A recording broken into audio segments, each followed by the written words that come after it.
Partons à la découverte d'une barre de recherche survitaminée, l'OmniSearch. On décortique ce composant ensemble et je vous partage les bonnes pratiques pour designer cet élément d'interface.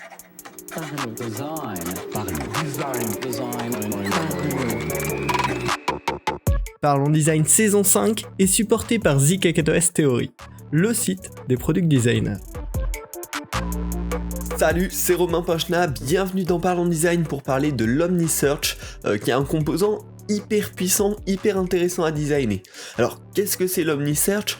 C'est tout simplement une barre de recherche classique en termes d'apparence, mais qui permet de rechercher des éléments de plusieurs types. C'est par exemple une barre de recherche unique qui va permettre de chercher à la fois des morceaux de musique, des albums, des artistes, et plein de choses dans ce genre-là. Donc vous en connaissez forcément. Un petit exemple de base qu'on peut prendre aussi, c'est la barre de recherche de Twitter. Twitter, c'est une barre de recherche très classique, mais derrière, quand on va taper dans notre barre de recherche, ça va pouvoir nous proposer potentiellement des personnes, potentiellement également des hashtags tendance ou des hashtags pas tendance, et également des mots-clés qui ne sont pas des hashtags. Donc c'est une barre de recherche qui permet de chercher dans plusieurs types de données en étant une seule unique barre de recherche. Alors dans le cas de Twitter, ça reste relativement simple, mais on va voir qu'il y a des cas bien plus avancés, notamment les cas de la musique. Et derrière ça, plein de manières de gérer ce composant OmniSearch, plein de bonnes pratiques aussi potentiellement à appliquer, et donc on va les explorer ensemble tout simplement dans cet épisode. Ce qui est super intéressant avec l'OmniSearch, c'est que visuellement c'est un élément extrêmement simple. C'est généralement uniquement une barre de recherche classique où on rentre du texte, pas plus, pas moins. Mais derrière, il y a une complexité hyper intéressante à designer, et pour le coup, la façon dont ça va être mis en place va avoir un réel impact sur l'usabilité de la barre de recherche, sur les contenus qui sont plus mis en avant, etc.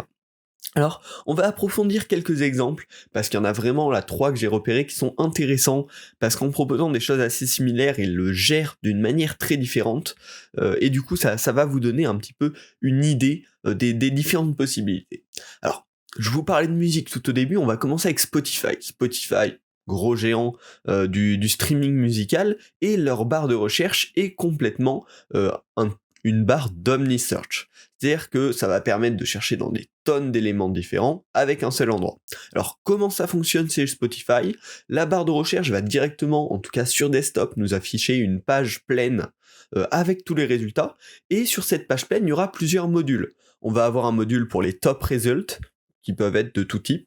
On va avoir un module pour les morceaux, directement, un module pour les artistes, un module pour les albums, un module pour les playlists, etc. Et donc dans chaque module, on aura plusieurs résultats du type concerné. Donc dans la barre de recherche, on spécifie rien du tout. On écrit par exemple le titre d'un morceau qu'on cherche, ou d'un artiste, ou n'importe quoi. Et derrière, par rapport à cette recherche, il va nous proposer tout un tas de types de données différents, que ce soit des morceaux, des artistes, des albums, qui répondent à cette demande. Et alors ce qui est intéressant dans l'affichage de Spotify, de 1, c'est que chaque élément a sa zone finalement. On sait que si on cherche un album, il va falloir descendre un petit peu et trouver la ligne où il y a les albums, mais surtout chaque élément a son type d'affichage adapté. Et ça permet grandement de les différencier. On voit qu'on a les morceaux en haut à droite, mais qui sont affichés sous forme de petites lignes, derrière les artistes qui ont leur petite photo de profil en cercle, et la plupart des éléments comme ça sont différenciés. Alors c'est pas vrai pour tout, notamment artistes, albums, ont à peu près le même affichage, mais la plupart des éléments, en tout cas principaux, qui concernent la arrow, la page où on n'a pas besoin de scroller, permet de différencier hyper rapidement visuellement les différents éléments.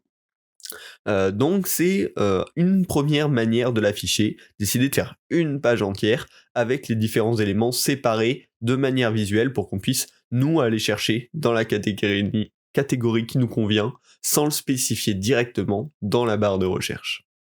Une autre app de streaming qui le gère d'une manière différente mais tout à fait intéressante également, c'est Apple Music. Apple Music, pareil, on a une barre de recherche simple, classique, et ce qu'il va faire, c'est que par défaut, il va donner une page de résultats qu'ils appellent Top Results. Alors Top Results, c'est un mix de tous les types de contenus. On va pouvoir avoir des artistes, des albums, des morceaux, des playlists qui sont affichés à cet endroit-là, dans une liste continue. Pour les différencier, ils rajoutent des espèces de petits sous-titres un peu légers qui permettent de reconnaître, Et pareil, l'affichage de chaque élément peut être adapté. Par exemple, un artiste, ça va être une image ronde qui représente un peu une photo de profil, là où les albums ou les morceaux, ça va être une image carrée. Mais par défaut, on a cette page de Top Results où tout est mixé. Et derrière, on va avoir des petits onglets, des petits tags. Alors on a donc Top Results, la fameuse page par défaut, artiste, album, morceau, etc. qui vont permettre de dire, en fait, moi je veux que les artistes ou je veux que les morceaux. Et donc on voit, c'est exactement la même fonction Spotify, mais c'est géré d'une manière tout à fait différente. Alors, je ne sais pas personnellement quelle est la bonne manière, mais on voit qu'on a plusieurs façons de le gérer, et peut-être qu'en fonction du public de Spotify, finalement c'est plus adapté d'avoir ce layout, et en fonction du public d'Apple Music, c'est plus adapté d'avoir une vraie sectionnage, et par défaut d'avoir tout un petit peu ensemble dans une liste unique. À voir, j'imagine que ça a dû être testé, mais la même chose peut être gérée de manière différente. Et enfin, le dernier exemple que je voulais vous donner, avant qu'on passe vraiment à comment concevoir une OmniSearch, c'est Feedly. Feedly, je vous en parle tout le temps, c'est un agrégateur de flux RSS qui permet notamment de suivre des blogs, des newsletters, tout ça regroupé en un même endroit hyper pratique. Et du coup, eux aussi, ils ont ce problème de faire une recherche parmi plusieurs types d'éléments. Alors eux, ça va être une recherche entre des sources. Donc par exemple, j'ai envie de chercher Partageons Design, le blog que j'alimente sur lequel je vous partage mes ressources design préférées. Donc j'ai tapé Partageons, et donc il va chercher toutes les sources de contenu qui se nomment Partageons quelque chose. Et en même temps, il y a un système de topics, donc il y a un peu un système de hashtags. Et quand on va chercher Partageons, il va regarder tous les hashtags qui répondent à ça et auxquels on pourrait vouloir s'abonner.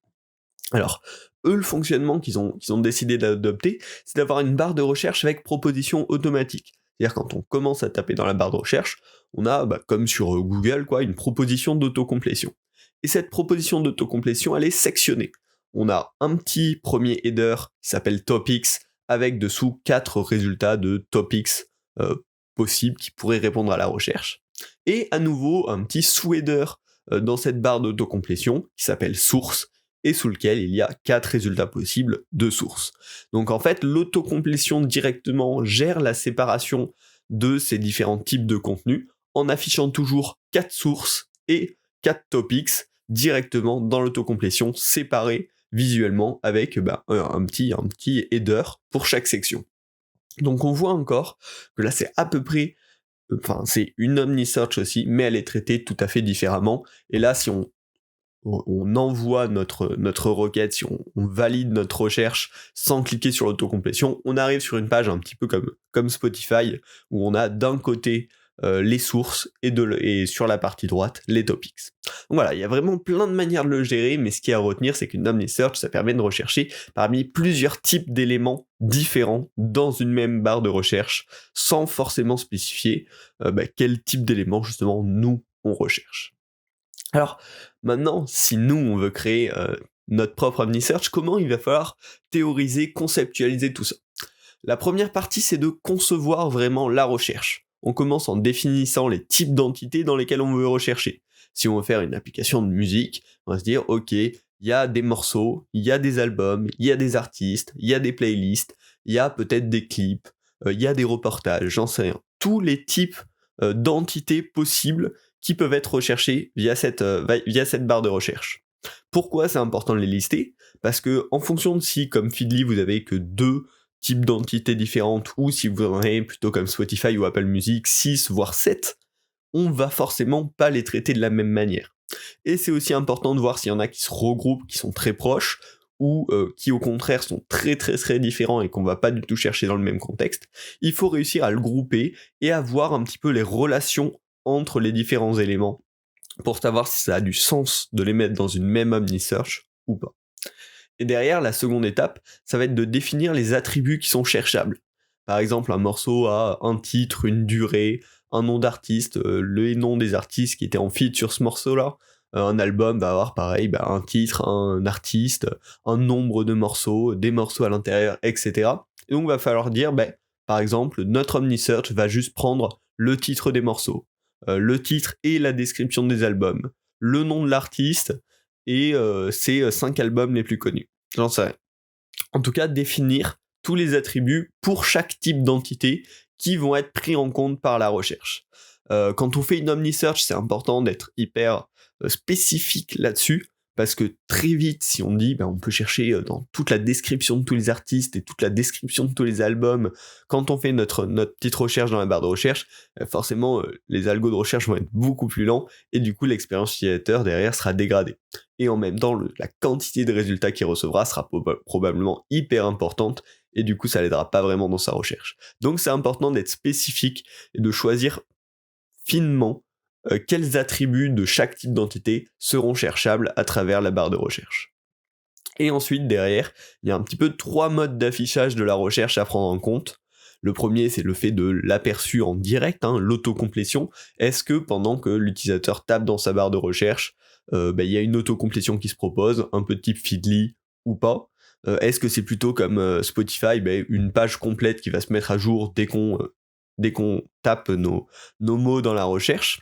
Ensuite, il va falloir designer la page de résultat global, un petit peu à la Apple Music et ses top results, la page qui va tout montrer, et potentiellement des pages de résultats d'un type spécifique. Si par exemple l'utilisateur dit que finalement il veut voir que les albums, anticiper l'affichage de la recherche OmniSearch dans la section spécifique des albums.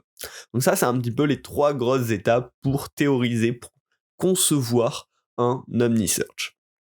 Pour ça, j'ai quelques bonnes pratiques à vous recommander qui pourront vous aider à designer de meilleures OmniSearch. Le premier, c'est ce qu'on avait avec Spotify tout au début, c'est qu'il est super important de différencier visuellement chaque type d'élément. Que ce soit dans de l'autocomplétion, que ce soit sur une page, il faut que les gens, en un clin d'œil, quand ils commencent à être un petit peu habitués, réussissent à trouver directement le type d'élément que eux ils recherchent. Alors ça peut être par une petite icône qui symbolise chaque type d'élément, ça peut être par le layout, tout simplement de la carte de chaque élément. Là on le voit sur Spotify, c'est des petites lignes pour les morceaux, c'est des images rondes pour les artistes, et c'est des images carrées pour les albums, donc on arrive très facilement à le reconnaître. Mais en tout cas, il faut que visuellement tout ne se ressemble pas, sinon on va perdre l'utilisateur tout bêtement dans sa recherche, parce qu'il aura trop d'éléments et beaucoup de mal à trouver ce qui lui spécifiquement l'intéresse au moment donné. La seconde bonne pratique, surtout s'il y a beaucoup de types d'éléments, c'est de donner la possibilité de filtrer sur un type particulier. La possibilité de, si je veux voir que les morceaux, dans le cas de Spotify ou Apple Music, je puisse cliquer sur voir tous les morceaux qui répondent à cette requête-là. Et permettre d'aller plus dans le spécifique, notamment quand on a beaucoup d'éléments qui peuvent répondre à une même recherche.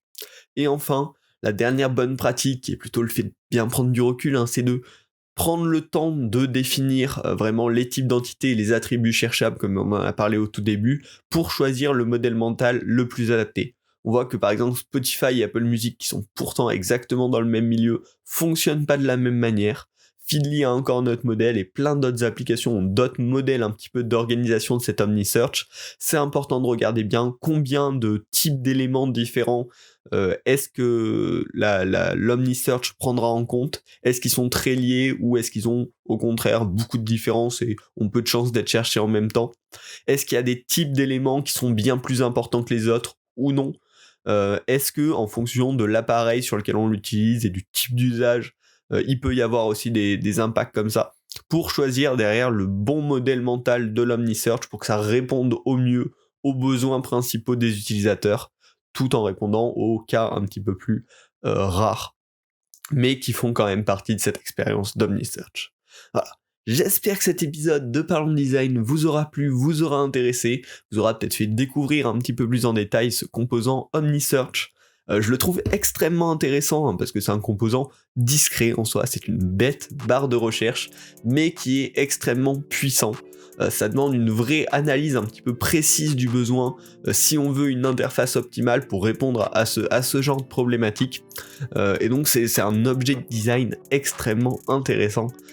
J'espère que ça vous a intéressé également.